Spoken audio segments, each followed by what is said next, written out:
Welcome to Head Change, the podcast that puts you in a better headspace. I'm your host, Levi Strom.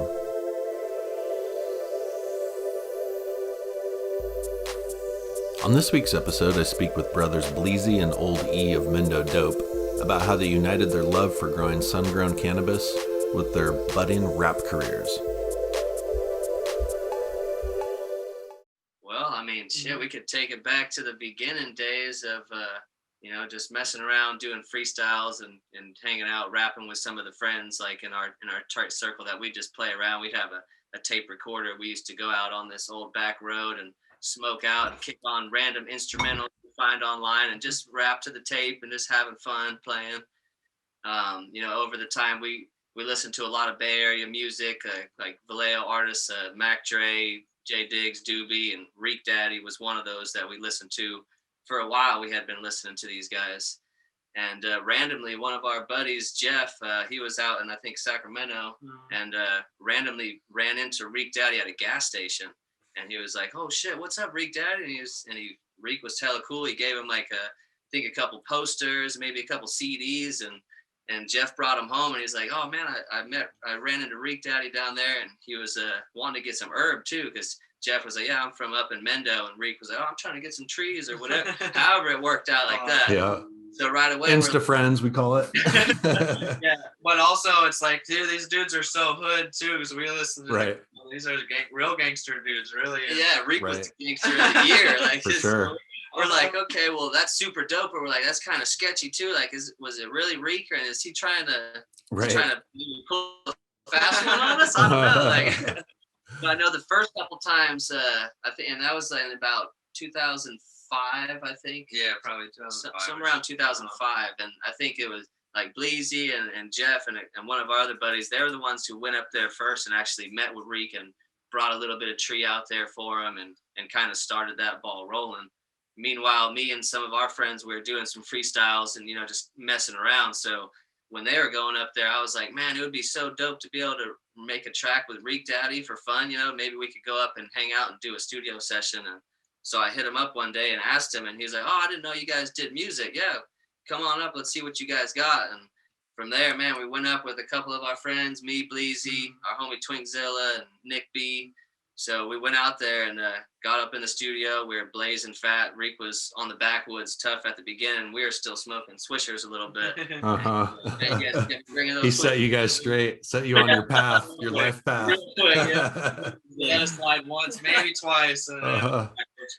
Yep. So we got up in the studio, and he's like, "All right, let's hear what you got. Kick something like freestyle or whatever." And I was just like, "Holy shit, this is a trip, man! Sitting here in front of Reek Daddy, someone we've been listening to, a legend in the game, and savage stuff." So just randomly spit a little something off my head, just trying to rap something, and he was like, "Okay, that's what's up. Let's get it." And he kicked on the computer, turned on a beat, and we recorded our first actual real song with a real artist right then. And I think it was around 2005, 2006, maybe. Damn. How old were you guys at that time? I was born in 88, so 98. Yeah, Daniel was only 18, I think. When you guys were in high school or just out of high school, basically? Daniel just graduated, and I was graduating in 2004. Yeah. So, pretty fresh right away. We were getting to jump right into it. And, we recorded that first song, and Reek was like, "All right, when you guys coming back down?" And we're like, "No shit, for real? That's what's up. Hell yeah, I'd love to make some more music and come back down." And that's where the whole ball started rolling. And next time we came up, he was like, "You guys need to figure out a name for you guys. What you got, what's your rap name's going to be? And what is this going to be? You guys are," he's out down to have you guys represent on NOYB Records and riding with, but we got to figure out your guys' name. And so you guys got signed, basically? Pretty much. Underground, independent sign. Yeah. That was probably a huge deal for you guys. It was, it was at the time. Yeah, it's like, holy shit. Yeah, it was the first real person we ever did a song with in general, and he was already doing songs, and it was right after Mac Dre died too, so we were big on Mac Dre, and he did make a huge impact, and Reek pretty much like raised Mac Dre a lot of different years. Okay, I didn't know that. Around Mac Dre, and you know, I've seen Ghost Ride the Whip, but to be honest, that's about as much as I know about Mac Dre. And, yeah. I mean, I listen to him; it's great. It's fun music. I like the hyphy culture, but I didn't know there's a connection with Reek Daddy. That's legit. Yeah, they all lived in the same hood in the crest side of Vallejo, right across from Marine World. Mm-hmm. Yeah, when you get a chance, you gotta check out Trill TV.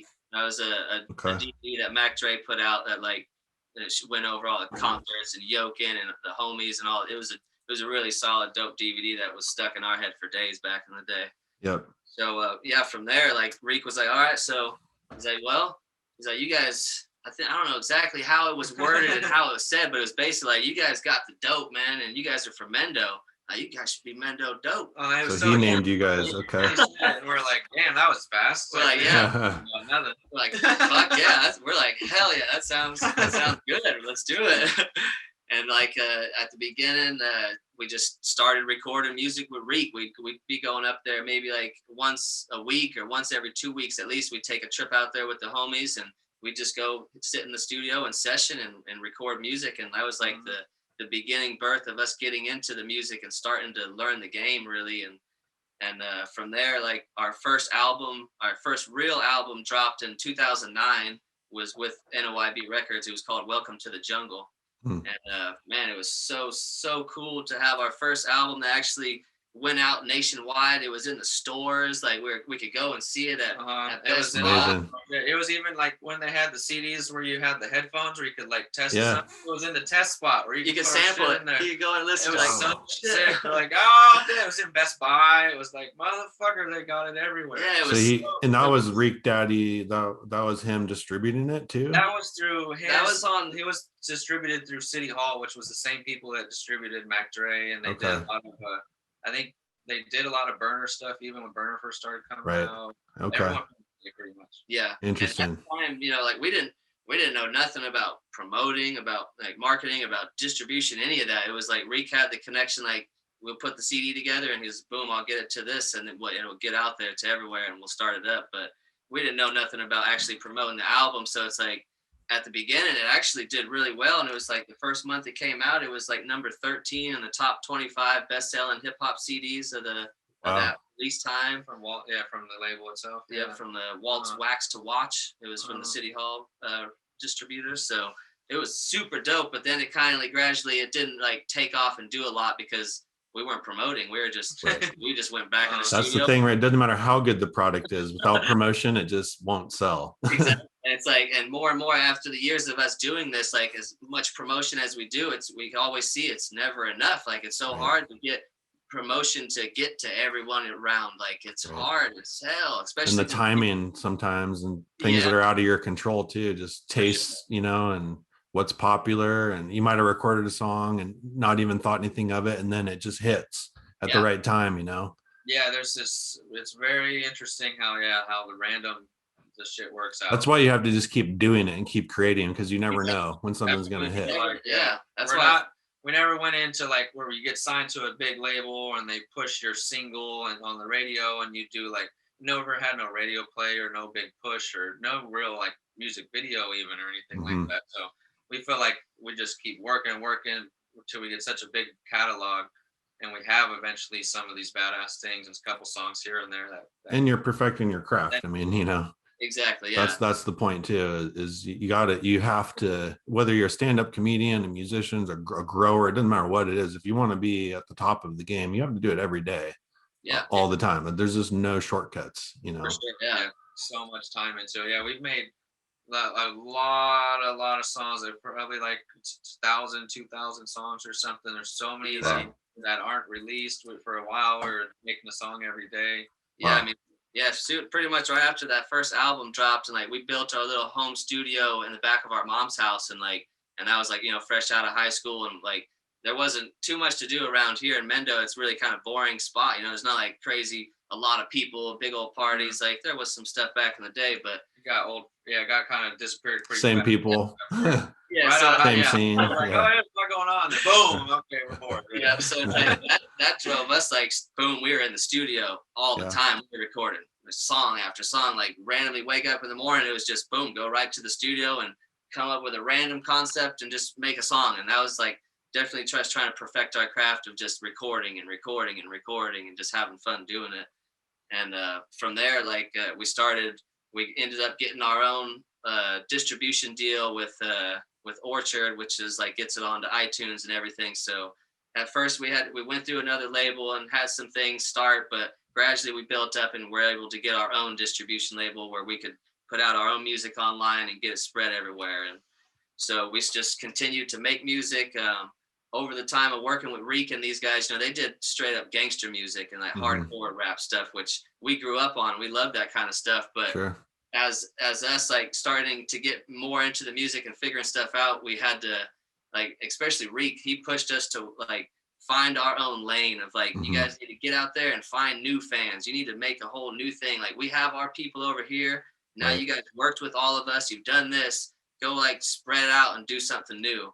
Reek was like a master marketer and brander. It sounds like incredibly smart. Yeah, he never got any kind of big luck with his music, but his music was out there pretty tough at one point. And I think out of anyone out there, Dr. Dre, The Game, whoever's a gangster rapper, Reek was the top. Like if he was on a song with someone, his verse would guaranteed be the verse that would be like, damn, he went the hardest. No matter what. Brother Lynch would be the only one who would say he could go crazier because he's killing babies and stuff. Reek that weird shit. Reek was real serious, but he killed someone every song, someone died.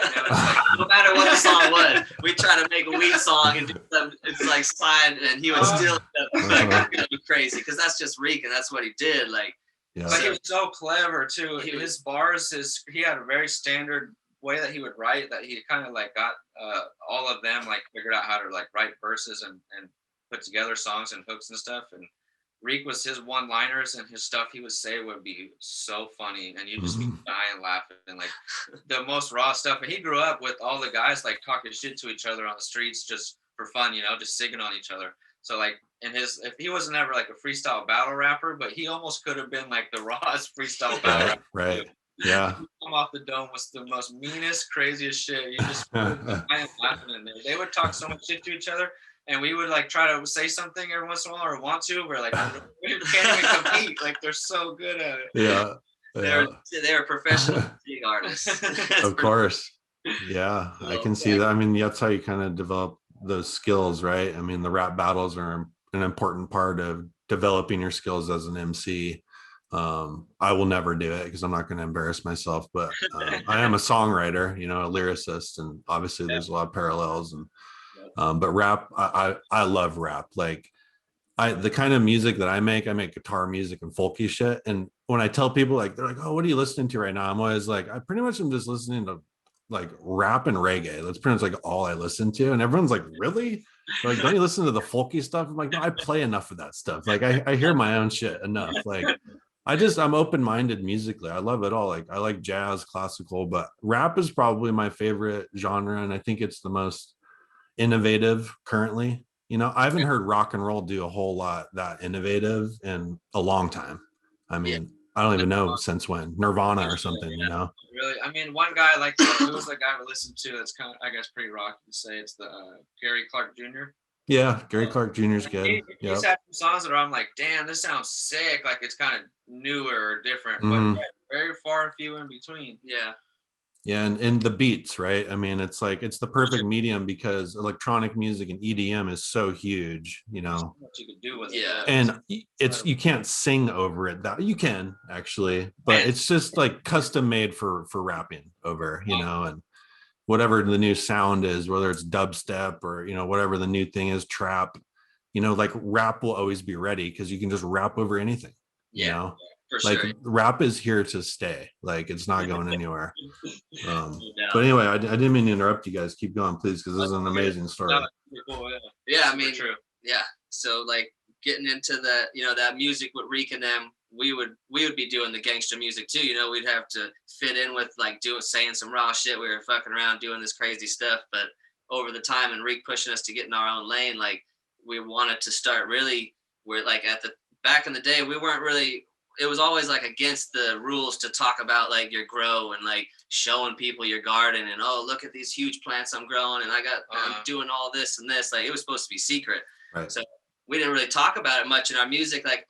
Since the beginning, we talk about smoking all the time in our music. It was always incorporated in my writing and everything. So, but gradually we started getting into like, okay, we're gonna start talking about the real of like what we're doing out here. We're actually ganja farmers. This is a culture out here that's happening that we're gonna start putting down on tracks and letting people know what's happening. And that was the turn that we went full mode into cannabis culture music, into speaking like what was really happening, being true to ourselves as artists, like just putting it out there and like speaking what we wanted to say, and just doing something different. Like there's been so much weed smoking music over the time, all the people we've listened to, Cypress Hill and the Cottonmouth Kings and all these kind of people, but we wanted to do something different of like from the ganja farmers angle, from the people up in the hills that are growing the stuff for the people that are smoking it, like there's a whole story to tell. There's a whole nother side of the game that no one really talked about. So we just started getting full into that and like going straight weed music, and it really started opening up more doors that I felt like people started really liking our music more. You guys found your lane. That's when you found your lane. Yeah. Exactly. Yeah. It's just like, certain people there, we had homies that liked the music, but there wasn't like a whole bunch of like we drop a CD and you could tell it was like cool, but it wasn't as cool or whatever. And slowly we started doing more, not as negative music. It was more, it started to get positive, and then at the same time got real weeded out. But even more positive right before it got super weeded out, where they don't really start talking about growing. And that's cool that Reek, that was coming from that gangster Bay Area rap culture, was so supportive of you guys and like saw that you need to do your own thing. Like I just think it's cool that he embraced you guys in that way, and that you could, because I kind of feel like maybe sometimes like the gangster rappers would hate on the positive rappers, and like maybe there's like some divide, but I think with the true MCs there probably isn't, because you understand the art form, and it's about who you are and expressing yourself. But I just think that's rad, that it makes me, really kind of, I know Reek is gone, but it makes me want, I'm gonna go back and listen to his stuff, because you guys are really making me want to understand more about who he was. He sounds like an amazing person.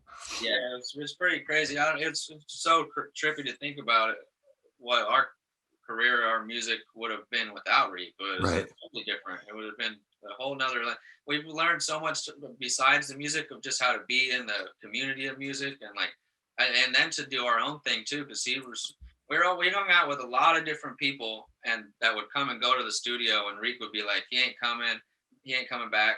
This guy is not allowed here no more. He just chewed this dude out. He's on the phone saying something. He's like, this guy, he's not one of us. He's like, you guys know who we are or whatever. And I'm like, it's so trippy to be like, he respected us so much because we never tried to act black. We like the culture so much, but we never went all the way in like so many different people do.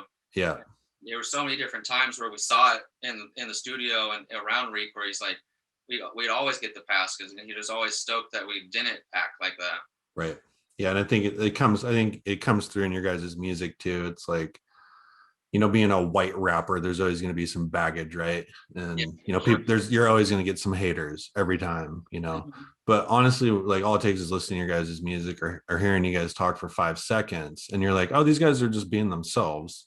And like music, black and white musicians have always been mixing with each other. It's the media and all this other bullshit that tries to keep it separate. If anybody's the most open-minded, it's the musicians.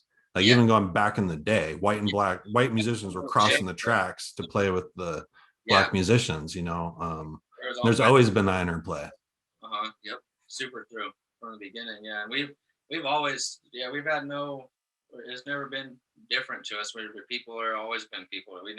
Our grandpa was a little racist back when we were kids. Sure. Like we all got somebody a little racist. Yeah. We never really ever felt like anything like that. It's been very open. It seems weird and foreign, right? Like, it just doesn't like make sense. It doesn't make sense. It's like this is not logical. It doesn't help anybody. It hurts everybody. It hurts the racist just as much as it's like it's detrimental to people's life. It's like, why would you want to put yourself into that negative headspace and just like be a hater? Like, it's just it's a bad vibe. It's a bad vibe for sure. When did like Subcool, come into the picture for you guys? I think like the our buddy Nick B, who he's the one who actually like introduced us to like Subcool. He found him online on the forums. He was quick on like going out and looking for these new strains, and he was always on the hunt for stuff. He was quick on it. So yeah, Nick was real fast on being hip to the weed culture and and like new things coming in, and he was on when he was on the forums, and yeah, he had like a 5-acre property, so and his dad was growing, so he was already like been growing, and we never really grew back. Like we started growing right out of high school. He's been growing since he was like a baby almost, you know. Right. So he was kind of hip to this shit real quick, and he was rapping with us. We didn't meet him in high school, and then he was the one in our group rapping with us. So right around the time when we're all making music, he was real deep into his strains and stuff, and and into Subcool's like forums, and before he was on YouTube. Even. Yeah, Subcool genetics. I mean, those were the first cannabis seeds I remember growing. I remember I grew, maybe not the first plants I ever grew, but like the first like seeds I ever bought that were branded. You know, not just like some stuff I found in a bag. You know, extras. Yeah. I think I grew the Jesus OG. Nice. Yeah. Raspberry Kush. Nice. A couple other ones. I can't. Oh, Chernobyl. Yeah. Grew a bunch of. I bought a bunch of, and they were, and you know, I got a bunch of cool phenos. You know, super terpy. Yeah. Looked like indoor. You know, I was like growing these like outdoor plants that were so frosty, and you know, we're blowing people's minds. Smelled so good.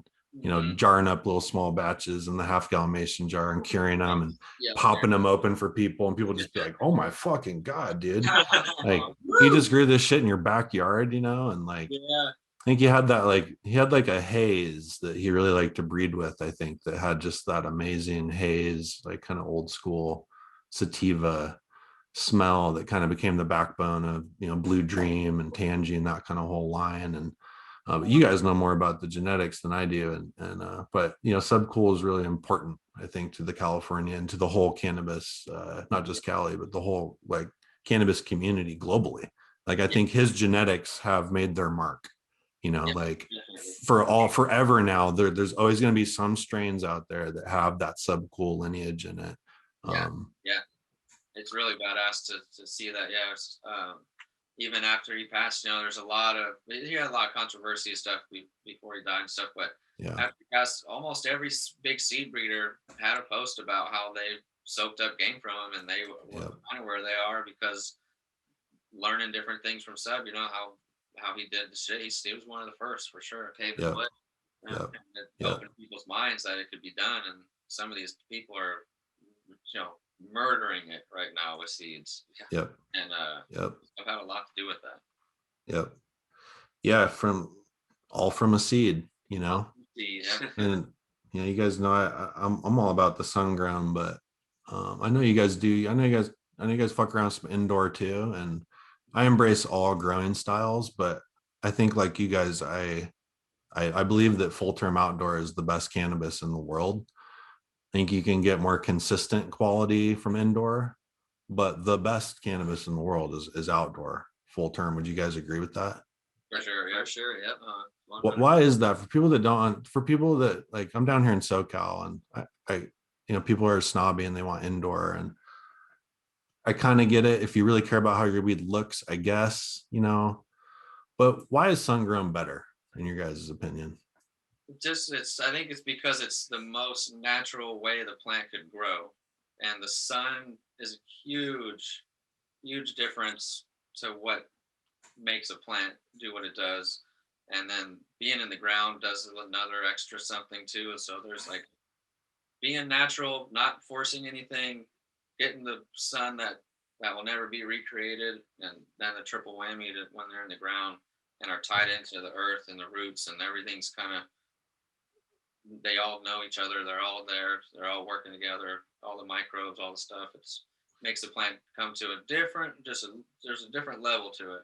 There is, and it's really like, I don't think I've done lab testing of like the exact same clone grown indoor and outdoor and a terpene and a cannabinoid profile, but I'm sure somebody has. But when I smoke sun grown versus indoor, I feel like there's a much broader spectrum of terpenes and probably cannabinoids from the sun grown, which makes sense because the sun produces light spectrum that no lamp can recreate.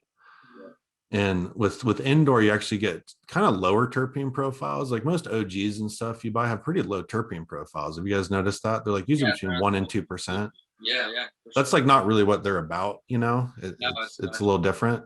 Putting the 30% THC. Right. Yeah. Yeah. But I think with the sun grown, you can really like allow the plant to really express its full potential and start growing some like more exotic, you know, especially sativas, you know, and I kind of think that's where the market is kind of headed, where it's like it just makes more sense to grow 8.5 week cushes indoors, you know, and blow those up in warehouses. Yeah. But like, let's do the full term outdoor and really start dialing in really unique, really rare cannabis strains and get the whole organic certification, regional designation, and make these, you know, singular crops where there's only one harvest per year from these regions like the Emerald Triangle. And that flower, when it first hits the market, needs to sell for a higher price point from the elite farms that have, you know, like Green Shock and you know, these farms that have a proven track record. Yeah. And start to get away from just the, oh, we're growing GMO cookies and do-si-do and like all that shit's rad. I fucking love all those strains. I smoke them all the time. I smoke indoor, outdoor. I buy it all. You know, but I want to see the outdoor market evolve into that like premium craft market. Do you guys think it's headed in that direction, or where do you guys see the kind of cultivation going in California? It's hard to say. I mean, I'd like to hope it does get there and it really starts to get that respect that it deserves of the quality of cannabis that it should be, you know, equaled out on the other side. I think like we were talking with Mark the other day, like once actually things like open up fully to where cannabis is able to go outside the state lines and expand, I think that's where it's going to really, that's where the big jump will be for like actual Emerald Triangle weed, because it's in this, there's this one pocket that's growing this, the best of the best is a special place that you can only get it from right here. So with our ability to people to get that from all over the place, I think that's where the outdoor is finally going to get its proper shine. Yeah. And that could be, who knows how long, you know? I worry about the small grower, but one thing I know about growers is they're very, you know, innovative and adaptable. Yeah. And people up in the Emerald Triangle will figure it out. They always do. They'll figure out a way to survive. Maybe some people will leave the industry and, you know, maybe it'll thin it out a little bit. Maybe that's not so bad. I don't know. But I know the people that are really committed to it, like you guys and the Gray Shocks, and, you know, you guys aren't going anywhere. And the market will come around. I know it will, because just objectively, when you smoke the best sun ground versus the best indoor, like they're both cool, but the outdoor just has more personality. It's more interesting and it's a more unique product. You know, you can't get it anywhere. You can grow the same indoor with the same setup in Michigan, Florida. And like, that's cool for the cookies style, homogenized brand going Walmart style or whatever. Like there's going to be that. You need consistency like McDonald's. Yeah, it's, I mean, and, you know, of course there's going to be that part of the industry, and like I embrace that too. Like, let's fucking, the more weed the better. Let's grow as much and fucking get, there's like you guys finding your lane. Like we got to all, as cannabis people too, I think, find our lanes and like find new people to like reach out to. And like I guarantee you there's people out there that are like wine people that would love the like full term outdoor from like the small family farm if they were told the story and if it was marketed and promoted correctly, you know. Like the customers are there. We just got to go out and get them. But yeah, I believe that too, for sure. And it's just, there's so many people that haven't got to experience great outdoor. You got to experience it hands-on, farm to lungs, you know. It's like some people have there, and a lot of indoor snobs, they don't even give outdoor a chance because they've seen so much whack outdoor. There's so much whack indoor too that people like, you just don't, I don't know, there's just not as much indoor, so overall you'll see a lot whacker outdoor in the masses compared to whacker indoor maybe. And people that have indoor most of the time are taking it a little more serious than I think that's what happened. There's a lot of boof out there, from outdoor boof from the cartels and amateur growers, you know. All this stuff has never been indoor. Chemical pumped flowers. So I think it's, the time is for sure. It's It's just slowly. It's very not even slowly. It's happening faster and faster. The more that we see, there's a lot more people talking about terps, talking about there's like wine, like you're saying. They're getting more serious because it's just like we did when we evolved. In the beginning, we didn't care so much. We're getting high. Then after you smoke a nice amount, you want to take it more serious. You want to have you can feel the experiences differently, so you know what you're kind of looking for. Yeah. You know who you've tried. You know what brands are kind of doing the right thing.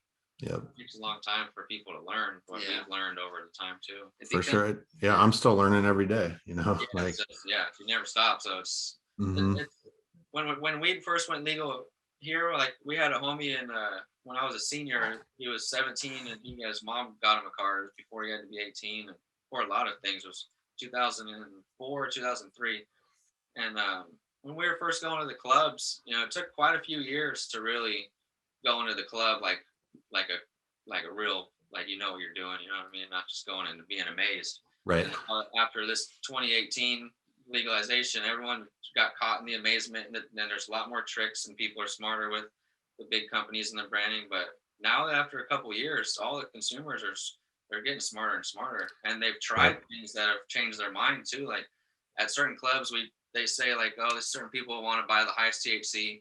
And after a while, they say it's not getting me as high anymore, and they're like, try this green shock shit, try this Mendo Dope stuff.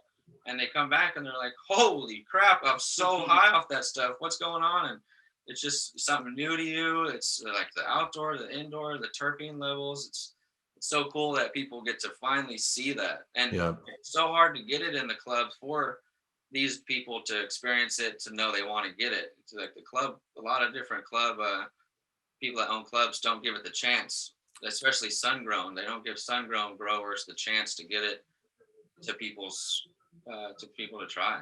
Yeah, they do. They like it a lot. Right. Yeah, there's a lot of ignorance, a lot of education that needs to be done. And you're right, most people haven't been on both sides of it. Like we have all grown indoor, light depth, outdoor, like enough to really see it and appreciate all of them for what they are. Because I think they all have their place. They do. But there is something special about Cali Sungrown, like that elite Cali Sungrown, you know, that those top 20 finishers at the Emerald Cup, probably you pick any one of those, it's gonna be fire. Yeah. And it's gonna be this beautiful genetic that's been dialed into its growing environment, not just, you know, some clones picked up and thrown into a hydro system. You know, there's a little bit more intention and care and I think, but the storytelling has to happen around it. And that's why what you guys are doing is so important, because you're representing that culture, you know, and you're not bad mouthing any one side of it or anybody, but you're representing, you know, the plant really well and what the Emerald Triangle is all about. Because for me, a big part of it too is sustainability. I hate the fact that indoor is such a drain on the energy consumption. You know, it's just not efficient. Some of the numbers that we've heard is ridiculous. It doesn't make any sense, and it's like there's no way over time that's going to be able to keep going like that. Like no, you have to like people are crazy to be going through that much power. It's like, imagine if China legalizes weed and starts blowing up warehouses with, you know, lamps, like that's gonna like it's over. Yeah. It's so bad for the planet. It's like it just makes so much common sense to have like as much sun grown as possible. Do you think there's a way to do indoor that's actually sustainable, like LED, or, you know, I've seen like the light tubes, you know, that actually it's sunlight that they like magnify down. Like, do you guys think that we could possibly do a sustainable indoor, you know, style? I think with like with solar and wind and stuff, you maybe could like solar some LED lights and just run off the solar style or some shit. But you could probably do it. It's pretty, like these days they're probably, oh man, so much more efficient than they used to be, and the next step from here is going to be pretty crazy how futuristic things can be. For sure.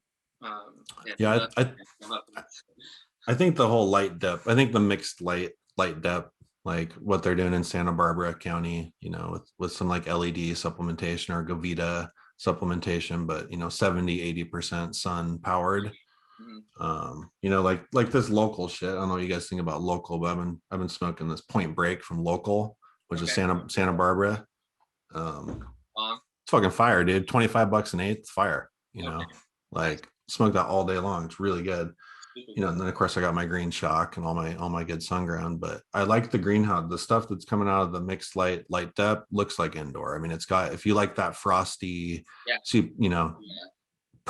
color, if you're into the way your weed looks, like light depth and like a mixed light depth can mimic that indoor look with some sustainability. So I think that could be a part of the solution. Like if you just like do a bunch of greenhouses in the Salinas Valley, where the soil's really good, and just plug them straight into the ground. Yeah. Maybe something like that. Could be really cool.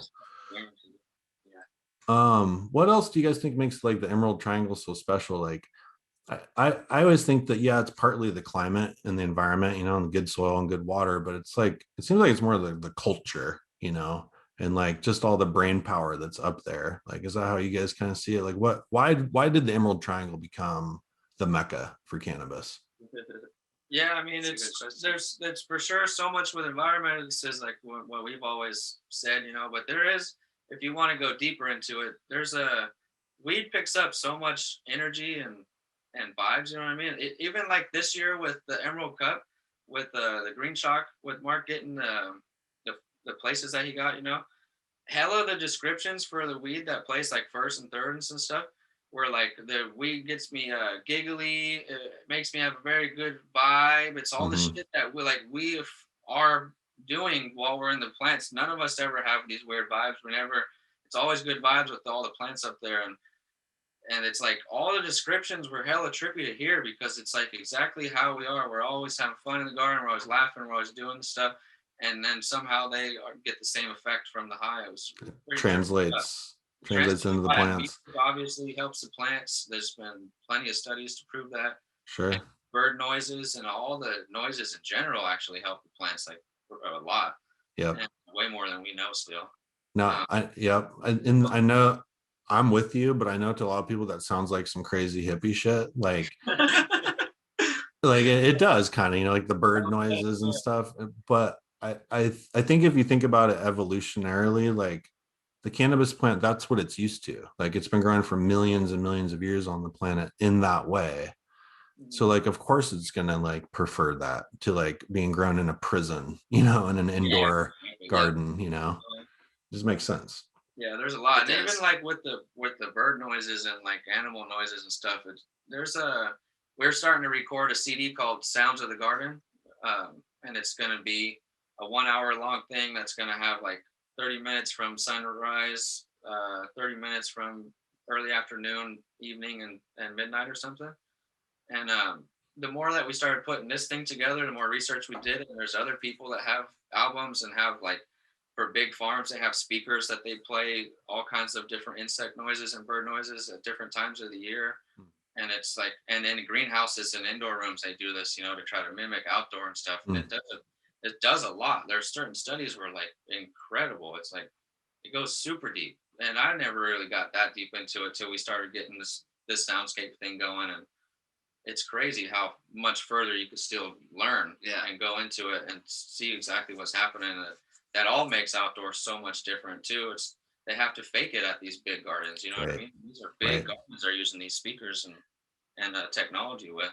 And I think for me too, like the full term outdoor growers in the Emerald Triangle are people that, of course, money affects all of this. It's a business, but like I feel like there's a lot more people up there that are doing it for, they really believe in the medicinal side. And not to say the indoor growers don't. I think everybody that's probably around cannabis believes, I hope, in the medicinal, 90%, properties. And there's maybe a couple bad apples of people who are just like all about the money, don't smoke weed, don't give a shit, just pump it in, But it's honestly a small margin. Like I've never met so many people that are committed to like medicine and natural healing and trying to really help other people.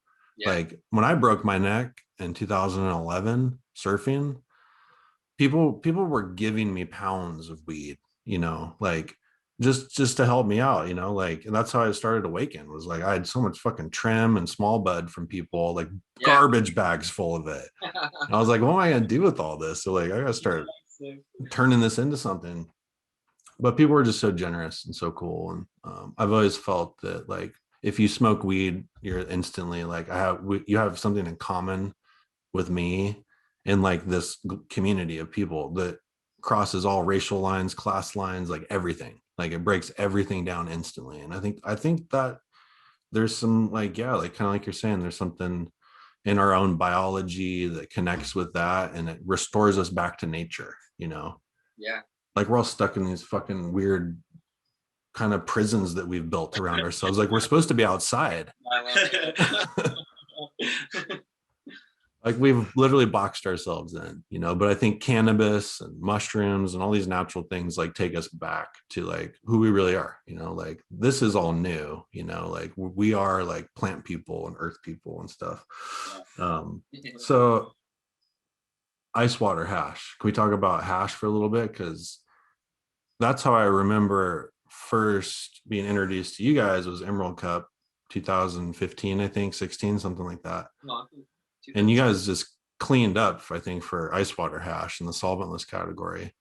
I love solventless extracts, rosin, ice water hash, you know, keef, lipid infusion, like I do, just direct infusion into oil.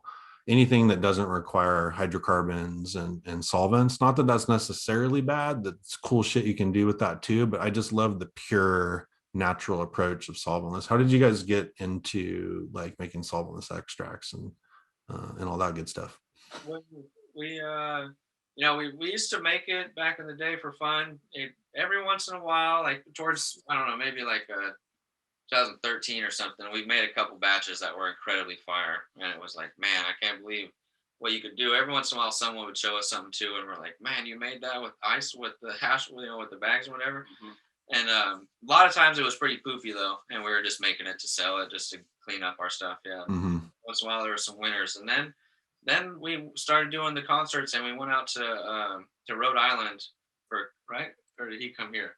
Well, maybe we saw him. He came here first. Yeah, he came out to one of the Cannabis Cups. Mr. Bond from Rhode Island came at one of the cups, and we saw this hash that he had, and it was like, holy shit. One time we made stuff that our favorite stuff was kind of close to it, and then he comes with some stuff that's like the purest of the pure, the essence of the plant. It was outrageous. It smelled so good. It looked so good, and then down to very taste, looking. And it was like, oh my goodness. And even over there, I swear, some in the water in Rhode Island or something, there's a certain flavor that you pick up from some of those stuff, and it had like just like very, I'll never forget it. It was very unique. Wow, Rhode Island, I wouldn't guess. That's where the fire hash would have been coming from.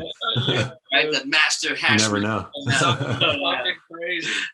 Yeah, like at the beginning, like he was saying, we just played around with a little bit of hashing ourselves here and there, but really we didn't get into making hash ourselves a lot. And like as time was going, like we didn't have a lot of time to do all these hash washes. We were doing our farm, and we started getting into a lot of music and everything. But like once we met, you know, Mr. Bond and other people around at the time, like Frenchie Cannoli, when he came down to meet with Sub and everything, like that definitely opened our mind to the solventless game of how extremely good you can actually get stuff out of just ice water, like doing this technique. It was crazy. So hats off to cats like Bond and Frenchie and these other guys doing the solventless stuff, because it opened up our mind to know, like, for sure you can get just once again, like growing, you know, doing it organic, natural style. You can get the best that these flowers are capable of doing. You know, you can maximize their potential. Like, yeah, it can't get any better than when it's done like that. Yep. And then to see that on the hash side with just like straight ice water, like doing it natural, and it's coming out this good. It was like it's like there's no other way. This is like, how could you deny? Why would you do it any other way? Like, if this works so good, like Then we were just keep all of our stuff strictly for.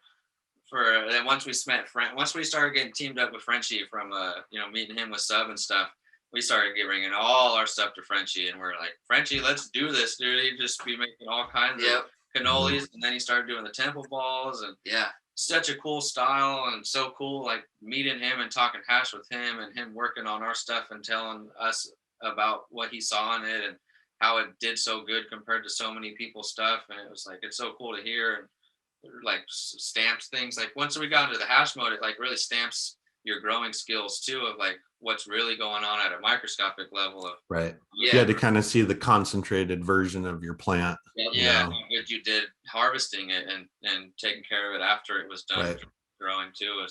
Frenchie was always like taught us a lot about that. Yeah, it was cool to see. It got us more in depth of the flower and like to a whole new dimension of like understanding what the flower was and the resin on it and the different types of resin that come off of all these strains. Like, start realizing, it's I think that's an advantage to be a cultivator and an extractor, because they're oftentimes not the same people. Yeah. But when you're doing both, like you said, you're seeing it's like, you can only make hash as good as the flower.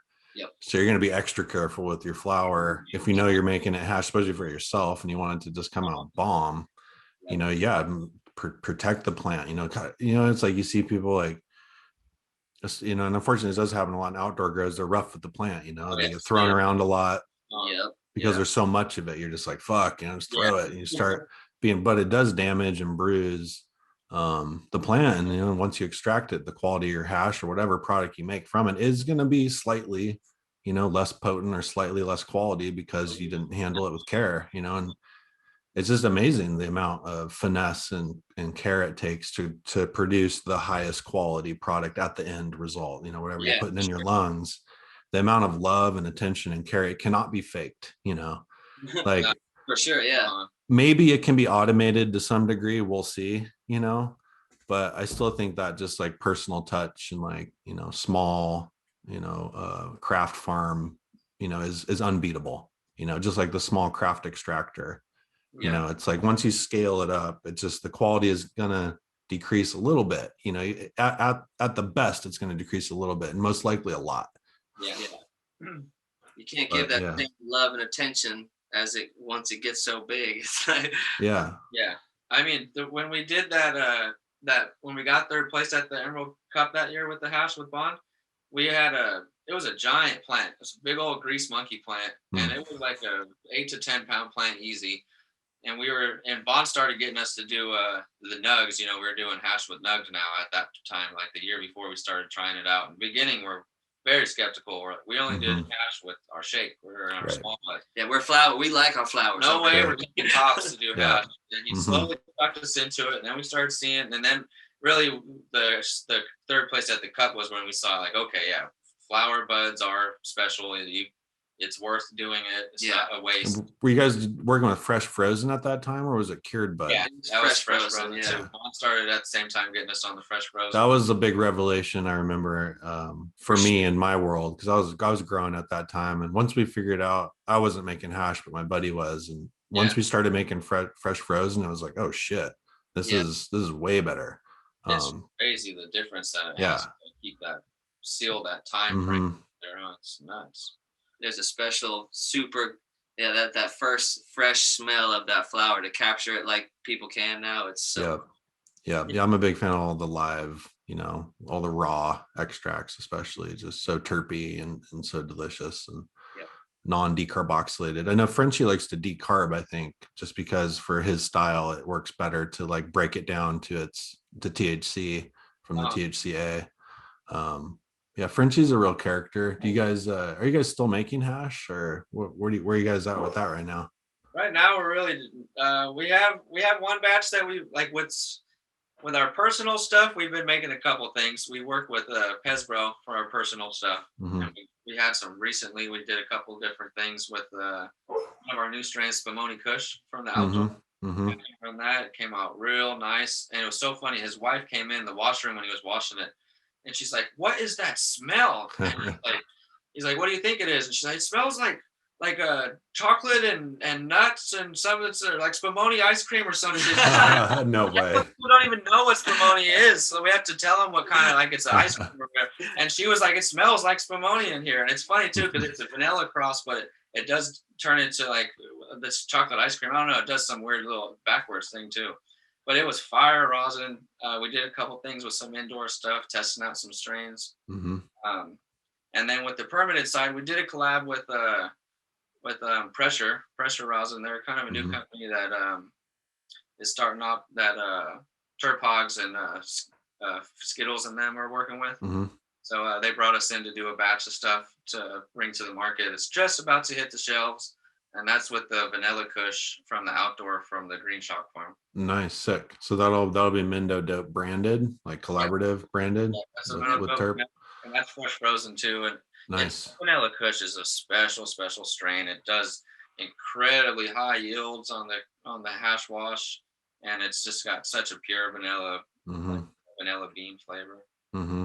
Yeah, I don't know if I've smoked your guys' vanilla kush. I remember when I was up there in Willits with you guys. I remember smoking donkey butter. I smoked Mendo Dope. Took some of that home with me. I think you guys dropped a branch on the ground. I was like, I'll take that.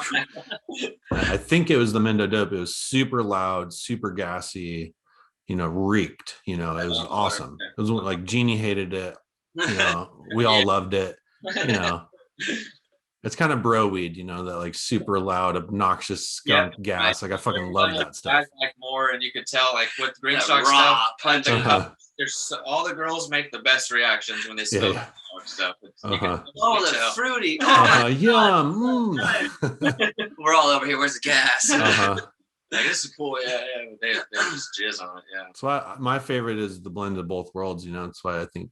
That's why, like, I don't know, what does Mark call purple candy cane now? He calls it something else. Red. Yeah. Slay red. Like that's a nice blend of fruit and gas, and the orange turpentine is, amazing.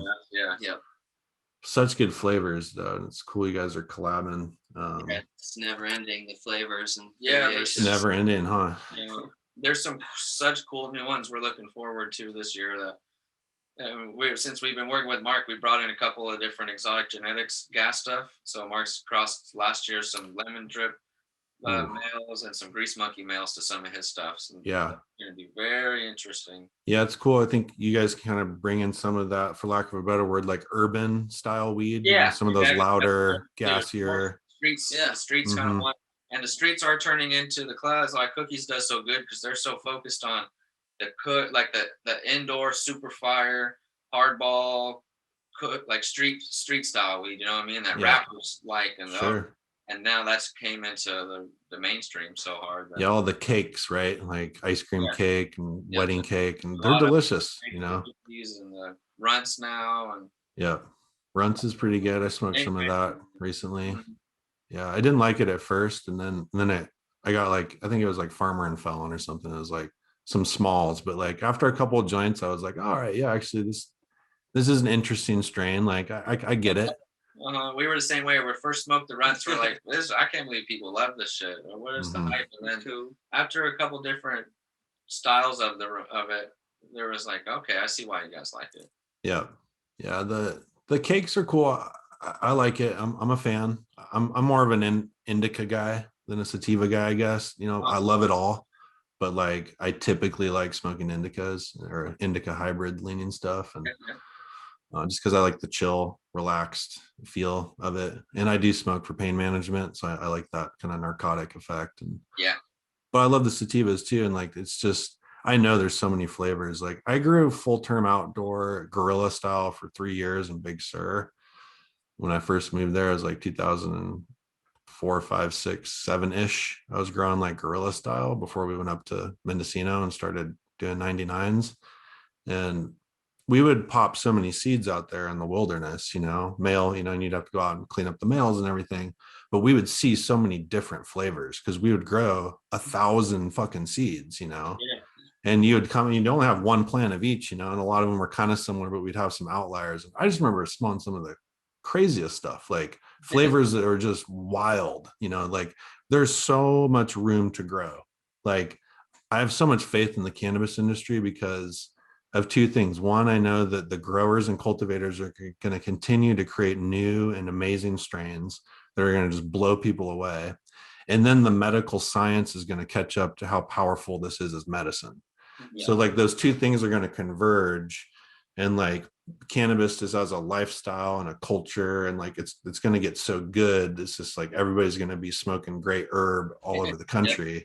And then the medical data will come in to be like, this is really great for you too. Like it's curing, it's going to prevent you from getting Alzheimer's and cancer. And like, this is a part of a healthy lifestyle, because there's still that stigma against the plant right now that a lot of people unfortunately still feel that way. You guys travel around and go to other states, like, not everywhere is California, like there's still some states that are grappling with it for whatever reason, religious reasons, it's just, there's been so much negative propaganda against the cannabis plant for like 100 years that some people have just been told the wrong story about the plant. And and you guys and the work you're doing and your music is trying to, I think, correct some of that story and show that, no, hey, like, we're good people in this industry. Like, we care about the earth, we care about each other, we're smart, we're productive. It's not that like classic stoner, lazy stoner stereotype, so I think it's awesome what you guys are doing. You guys got into a little beef with cookies a while ago. Do you want to talk about that at all, or is that all water under the bridge? What happened with that? We'll talk about it. It's just, we ended up going to one of the clubs. Bleezy picked it up as just to try. Yeah, because Dana would have never bought it. I don't. It was the club. Not gonna waste your money. The club that we work with a lot that carries our weed. They give us a great deal, like the employee discount there. And they just got the cookies weed in there. We go there all pretty often, and I'm like, oh, you got cookie weed? I never really seen it out here for sale. I'm not gonna go drive to go try to find it for sure. And then when I'm like, oh, the Georgia pie, it sounds like I like Georgia peach. Georgia peach, yeah. So I'm like, oh, this sounds fire.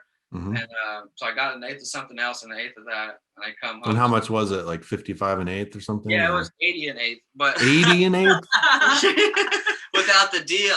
With the deal. Oh my god! The discount brought it to a price that I was already like normally 55 is the highest I'll ever go. I'm not even gonna pay 60.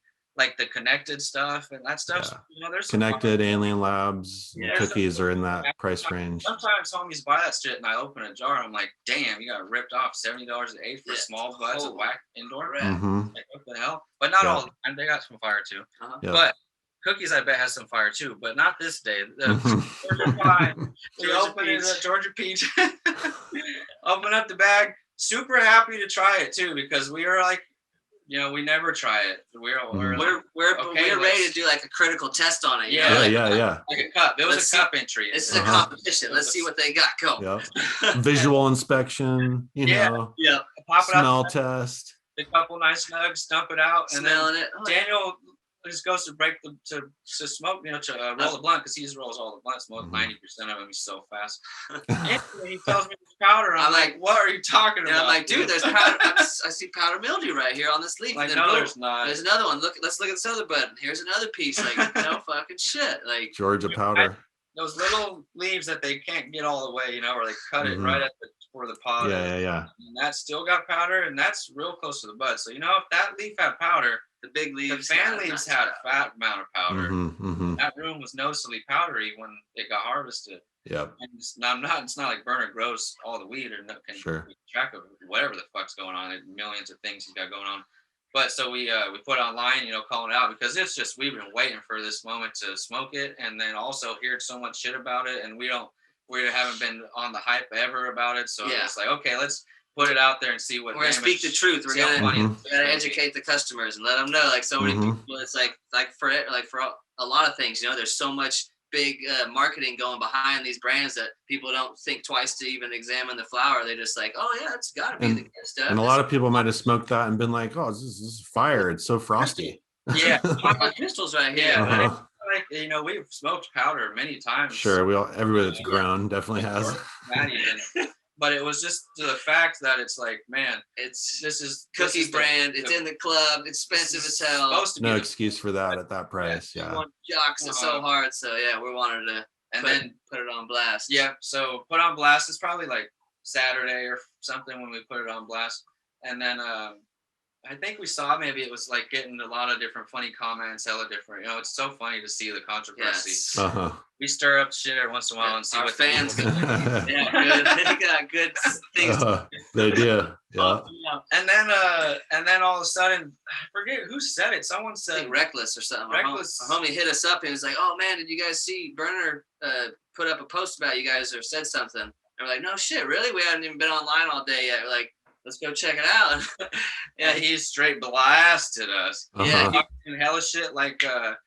I didn't think I'd have to educate well-known farmers like Mendo Dope up there in the Emerald Triangle or something about buying what did he say? It was like about buying counterfeit. Yeah, counterfeit like weed. Homie, they just because they got this bag from a homie, it's not the real cookies or whatever, and it's like, oh really? And then also like at that, because it's Sunday, so we don't do a lot of online shit Sunday. It's most of the time when we're doing family shit.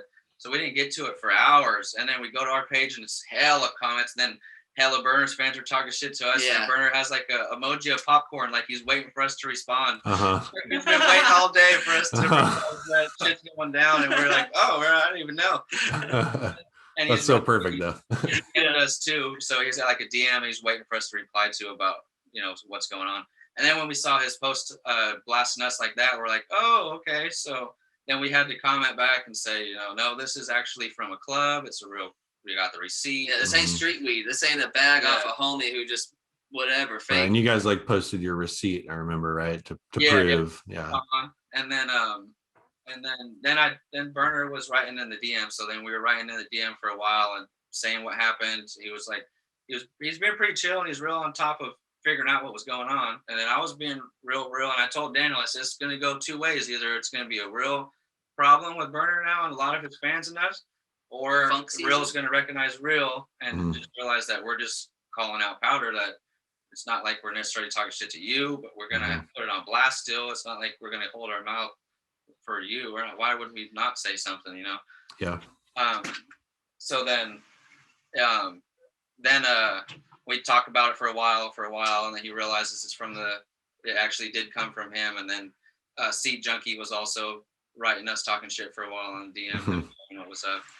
And then they pulled the weed off the club. And they pulled it off the shelf because they came down and they were like, okay, well, we did get to the bottom of it and we're figuring it out, but like if we could, he said something like he just wanted to kind of just drop it at that and not like make more posts about it. He said, I'll take my post down about you guys if you could take your post down and we could just kind of finish it. He's like, I wish you would have never really put it up in the first place. And I'm like, well, Doug, we're just real. This is like, we're just smokers. We're like a customer right now. Real disappointed. Right. Shit. Yeah. Product review, Yeah. Yeah. So yeah, it was super funny how it kind of ended real chill, and Burner was being chill at the end. the way he hit us up and said some things, it didn't make it like escalate where we're like, okay, we're gonna blast more, because we will definitely be happy to blast more, but it was like, okay, we could just squash it. It was just a whatever. He said that he said that the farm is supposed to be doing it, or they're gonna do a lot of research, figure out what the hell's going on, and blah blah blah. So I said, I know it's not you. It's not like I said someone in your crew's fucking up. Just so you know, someone's fucking up. Mm-hmm. So I think you know now. Yeah, it was funny just how quick they were like, oh, you could tell that's a fake cookie bag. Yeah, right. And we're like, what? Like, that's their knee-jerk reaction. They just blame it because they're so popular. Everyone's bootlegging their shit. Yeah, exactly. That was a funny way to flip it on us. And it was super funny though. Yeah, it was pretty classic. But what's also, so many people have written us through the years say they've complained and they've had shitty weed from cookies and they've never got no response, and it's funny to see if you do have a amount of fans online or people that we could actually make a wave, people to respond or kind of at least think about it, or not shut it down like it's a fake bag or like the customer was lying and didn't have powder in the first place. So it's funny how the internet works. Yeah. And how different people are, like if you don't have a following to, if you do, and all this bullshit. Well, and really in that situation, like Burner and Cookies don't have much to gain. You guys have more to gain because you're in the right. But I remember when that post happened, just because it did get hella comments. I remember it kind of went viral. Yeah. But it exposed kind of a rift in the cannabis community, I think, and people are always going to hate on anybody that's successful. There's, it's called a winner's tax. You're just going to attract haters no matter what. Yeah. So I don't hate on Burner for being successful, or anybody in the space for being successful, but I do kind of feel like there's a little bit of a rift between Burner's like Mr. Indoor, right? Like exactly. Nobody represents indoor growing probably more than that. Sure, yeah. And you guys are like full outdoor. So it's kind of also kind of this like indoor, outdoor, like who's the real grower, you know, like, and I think that's an interesting fucking conversation, you know, and like it is, yeah. And there's been hella times where we've been mad about situations going on or different things. Burner is not. There's a lot of things that we don't like about what he does, and there's a lot of things we respect. I think you have to, because he's paving the way, like him or not. Yeah. He's showing how to brand and scale. Yeah, he knows what he's doing with that Yep. shit. Yeah, but there's a lot of different money things we don't like, and the way that he doesn't respect the plant that we feel like the same style. The way that his message comes across sometimes, what he talks about, and it's like how big he is. Right. If, like he could say some things to, you know, be positive, but it's like there's a lot of just, you know, money after money. It's like I'll make $1 million off of vitamin water or whatever he said, millions here, and then another $1 million off of extracts, and it's like, what about the plant and the people and the medicine and anything? You know, it's like And I think that's kind of it a little bit, right? You know, the green rushers, and you know, even though Burner has been a part of it for, you know, longer than me, longer than maybe even you guys, I don't know, a long time. Yeah, I think he's been like, he was working at the club supposedly. I think, I don't know that much, no, but he was probably growing too. I don't know what he was doing, but he was at a club job right when we were first starting to do our own growing thing. It's just like he's a little older, I think, too, a couple years older. Yeah. I mean, sure. He's a crazy dude. He's done a lot of shit. Yeah, no, I respect him. I mean, Santa Cruz shredder, like, you know, he's got all kinds of fucking entrepreneurial shit going on. I mean, he's a busy dude, and he's an important guy in the space. I want to have him on the podcast, so I can't talk too much shit on the guy, because, you know, I need him to come on my show someday when I've got 1 million followers, you know, and he'll actually do it. What's real about what we realized after that one post is that he's a real dude too. You know, it's like it was cool to see that he wasn't like to a certain style that we thought he was going to be. Yeah, and I think he probably pretty quickly digested that you guys are not the enemy too, you know. Yeah, and we weren't just some fakers just stirring up talk shit. It's like, we're real out that's here. How the very last thing that we wrote before, which we never wrote since that one day, and at the end I was telling him, I said, it's so funny how we're in the same space kind of, and it's your fans are so much different than our fans because of what we do and whatever. Even though we do weed and music, your weed and music stuff's the opposite of our weed and music. And I was like, it would be cool to do like a song where you guys diss each other, but then at the end it's chill, like you figure out like somehow where you can flip it right, where it's not like on some gay shit. But dude, an indoor versus outdoor rap battle, where there's resolution at the end, maybe. Sick. Yeah, like it could be that would be a big song, I think, and Daniel would gas him too. That'd be a cool song. Cool to hear. Would be. Let's throw it out there right now, Burner. Right now, Daniel will challenge you to a rap battle. I am indoor versus outdoor battle rap. Any day, anytime, I'd love it. Yeah. You be the judge. We'll do it live, dude. We'll just see how many hearts each person gets, you know. I don't know.